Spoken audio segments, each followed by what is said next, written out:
Sa ngalan ng Ama, at ng Anak, at ng Espiritu Santo. Amen.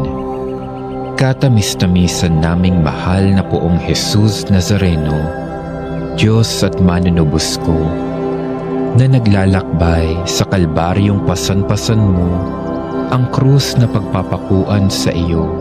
Akong abang makasalanan na naging dahilan ng iyong di masayod na hirap ay nagpupuri sa iyo at nagpapasalamat na bilang maamong kordero ay buong hinahong tinanggap mo sa ibabaw ng iyong balikat ang kahoy ng iyong kamatayan upang doon mawakasan ang aking mga kasalanan at ng sandaigdigan. Patnubayan mo ako, Diyos ko, ng iyong biyaya at ihatid mo ako sa landas ng iyong mga utos, diyan sa iyong langit na kaharian